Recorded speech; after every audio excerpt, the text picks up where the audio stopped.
Morning all the student of class 12।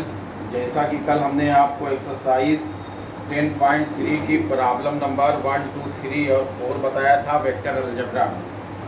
आज हम problem number 5 पे आ जाएंगे। Show that each of the given 3 vector is a unit vector 1/7 2i + 3j + 6k 1/7 3i - 6j + 2k 1/7 6i + 2j - 3k। Also show that they are mutually perpendicular to each other। यहाँ पे हम देखेंगे कि late A 1/7 2i + 3j + 6k, B 1/7 3i - 6j + 2k, C 1/7 6i + 2j - 3k। Mod vector A √2/7 का whole square + 3/7 का whole square + 6/7 का whole square is equal to 1/7 √4 + 9 + 36। 2 का square 4, 3 का स्क्वायर 9, 6 का स्क्वायर 36 √49। 1/7 × 7, 49 का √7, 7 7 cancel 1। Mod B vector B is equal to √3/7 का whole square ± 6/7 का whole square + 2/7 का whole square is equal to 1/7 √3 का स्क्वायर 9 + 6 का स्क्वायर 36 + 2 का square 4 √49। 1/7 × 7, 7 7 cancel 1। Vector mod vector C is equal to √6/7 का होल स्क्वायर + 2/7 का whole square ± 3/7 का whole square 1/7 √36 + 4 + 9 1/7 × 7 यानी 1।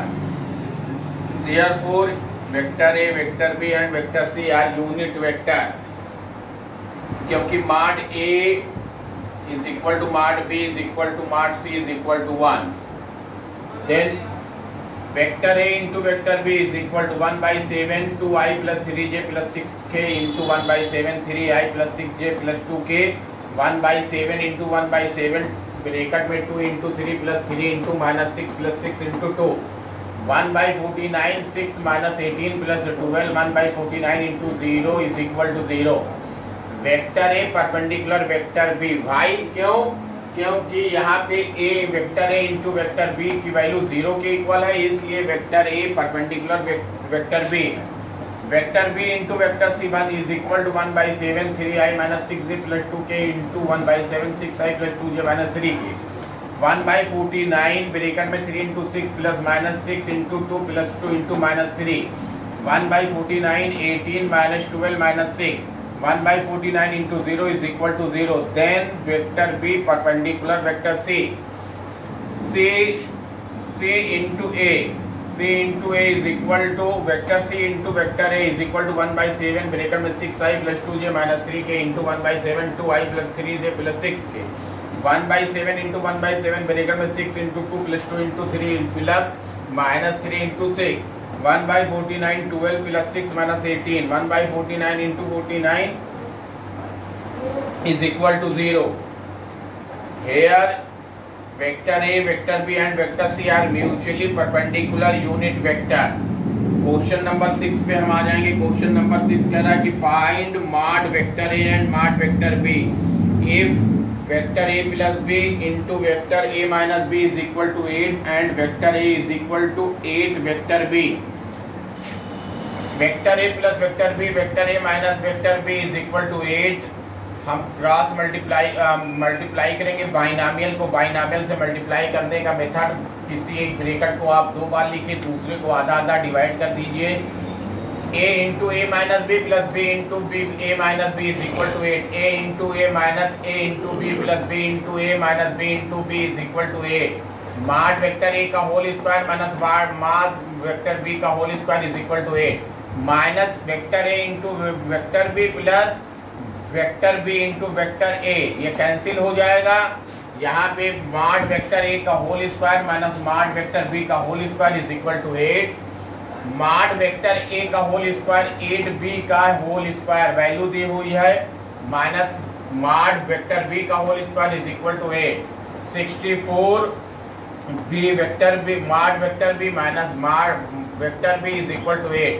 63 मॉड वेक्टर B का whole square is equal to 8 mod vector B is equal to √8/63।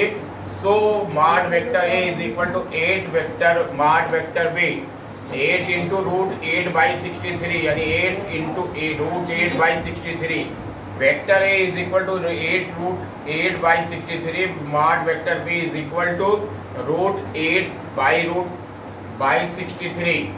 Problem number 7 में आ जाएंगे. Evaluate the product 3a minus 5b into 2a plus 7b. 3a minus 5b into 2a plus 7b. Binomial को binomial से multiply करने का method. किसी एक bracket को 2 बार लीजिए, दूसरे ब्रैकेट को हाफ डिवाइड कर दीजिए. 3a ब्रैकेट में 2a plus 7b minus 5b 2a plus 7b. 6a into a plus 21a into b minus 10b into a minus 35a into b. 6 mod a का whole square plus 21a into b minus 10b into a minus 35 mod vector b का whole square. 6 mod vector a का whole square plus 11 vector a vector b minus 35 vector b का whole square. ये आपका product होगा. Problem number 8 पे करा find the magnitude of two vector A and vector B having the same magnitude and such that the angle between is 60 degree and their scalar product is 1/2. We know that vector A into vector B is equal to mod vector A into mod vector B cos theta. Here a vector A into vector B is equal to 1/2 mod vector A is equal to mod vector B is equal and theta is equal to 60 degree. 1/2 value put करेंगे. 1/2 is equal to mod vector A into mod vector B cos 60. 1/2 mod vector A का whole square into 1/2. 1/2 cancel. mod vector A का whole square is equal to 1. mod vector A is equal to 1. Then mod vector B is equal to mod vector A is equal to 1. A is equal to 1. Then mod vector B is equal to 1. Yeah.